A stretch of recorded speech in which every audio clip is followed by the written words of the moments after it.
So we all know the saying, what happens in Vegas stays in Vegas. But when it's absolutely delusional talk from a convicted felon who just so happens to be running for president, I think that's something that's safe to share with everyone. So that's exactly what we're going to do today, looking at one of Trump's wildest speeches he gave in Vegas in terms of just saying outlandish things. And we're going to start with him admitting he doesn't care about his voter base. But if you went with the death penalty, you would have no drug problem in this country. Instant, if it was a meaningful, not a trial that lasts 400 years.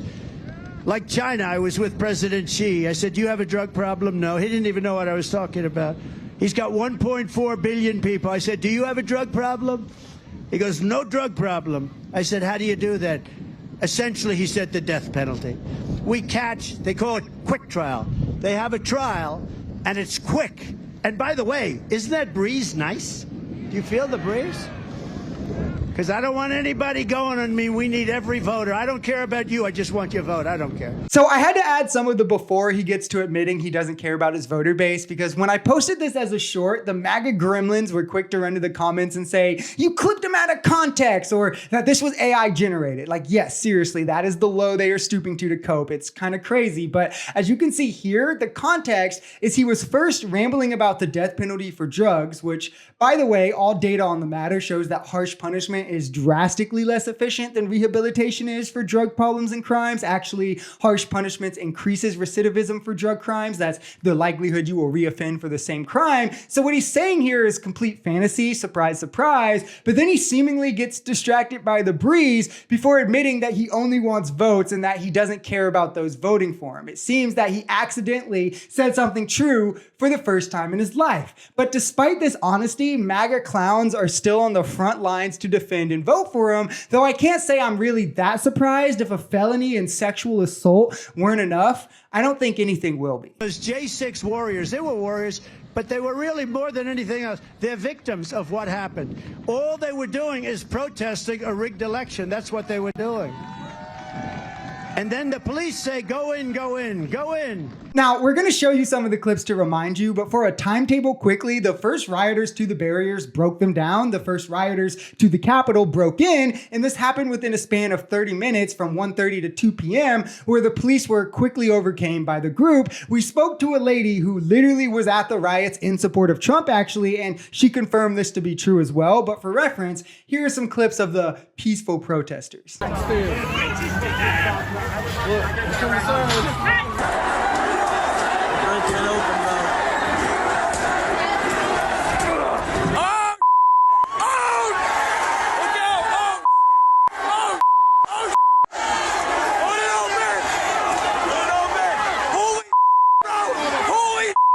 So as you can clearly see, they broke and forced their way in. Even in this clip, they pushed past an officer who was trying to fight them out after breaking in the door. And there's even more videos of windows being broke, people jumping off the balconies down into the public areas. It's just total chaos. Once they were in and the police were outnumbered and overcame because all this happened quickly and it was a large group, they then started leading rioters away from the sensitive areas, like where Congress members were, because, you know, they were literally chanting things like 1776 and hang Mike Pence. They led them to places where they could keep them more contained. Pretty much every conspiracy about this day has been debunked, yet MAGA and Trump will still continue to push it. And no third, I tell you what, no. I had to add a quick Trump gaffe in here to show the mental decline that he himself is suffering from while trying vehemently to paint Biden as a dementia patient, even though all mental health experts say that Trump regularly doing this without realizing or correcting himself is much more a sign of early onset dementia. Tell him to make the microphone louder. It's terrible. Yeah.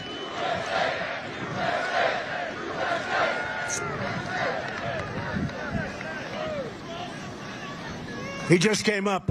Are the teleprompters not working? So not even a little bit. Great job. And then I don't pay the company that does it, right? And then I end up with a story Trump doesn't pay. I don't pay contractors that do a shitty job, and that's a shitty job. Now, let's be clear. Trump doesn't pay contractors, period. From Taj Mahal Casino to literally hundreds of complaints before he ever ran to president of him swindling contractors. And again, to be clear, retroactively deciding that contractors did a bad job, so you're not going to pay them, and that being justified is complete fiction. You can't not pay for work you had done. You're supposed to vet people's quality of work before you hire them. If you hire them and they expend the labor, their tools, and equipment, you kind of owe them and you should pay the bill. But for Trump, there's always some excuse that justifies his just bad behavior. And I look at them, I say, these people are suckers and losers. Now, think of it.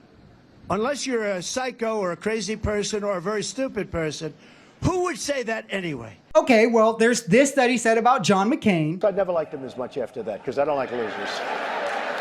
But Frank, let me get to it. He hit me. He's not a war hero. He's a war hero. He's a war hero. 5.5 years. He's a war hero because he was captured. I like people that weren't captured, okay? I hate to tell you. So no, he doesn't think highly of prisoners of war. And by the way, John McCain, veteran, called him a loser right there. But also Trump's own chief of staff confirmed that when Trump decided not to go to the cemetery on Veterans Day, he did so because he called veterans suckers and losers. This is someone who was very conservative and worked with Trump in the administration at the time. But yet Trump acts like it's the media who made this up. No, it's people who were close to him, the most trustworthy source that you could have. And his history with troops altogether is just very disgusting. He said, nobody ever asked this question, and it must be because of MIT, my relationship to MIT.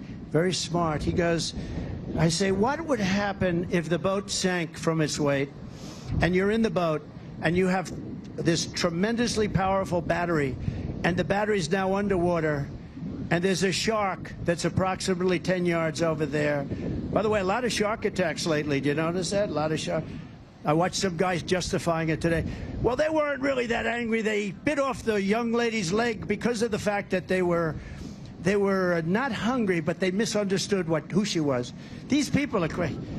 He said there's no problem with sharks. They just didn't really understand a young woman swimming now really got decimated, and other people too. A lot of shark attacks. So I said, so there's a shark 10 yards away from the boat. Yeah, I think nobody's asked that question because it is a batshit crazy question. This is what fills up Trump's rallies, just like ranting and rambling about nothing. It's pure spectacle and just for entertainment, which I used to think is why people enjoyed Trump, just as entertainment and to own the libs, which I still think is true for some. But after posting clips from his speeches and seeing the reactions and people literally trying to say that the bad things he says are AI generated, I mean, literally, first off, that's the low that they're stooping to. But I realize these people don't even watch Trump speak. They don't care about his goals. They don't care about his policies. They just like what they imagine he embodies. They heard him say one thing, maybe about the border, maybe about Democrats, maybe about this or that. And they say, yeah, that's me. And then they vote off that, solely that. They don't keep up with the policies he want to pass. They definitely don't watch his speeches because it's a whole bunch of nothing burgers. Because again, none of that even matters to them. They've chosen their tribe, and being tribalistically vicious is the most important thing to them. And I also, if I can psychoanalyze a little, I do work in behavioral health myself. No, I'm just kidding. But I think a lot of them do enjoy the negative attention that it brings them. It makes them feel rebellious and special, like they're probably not getting that attention from anywhere else. So they throw on the Trump hat, and they feel like,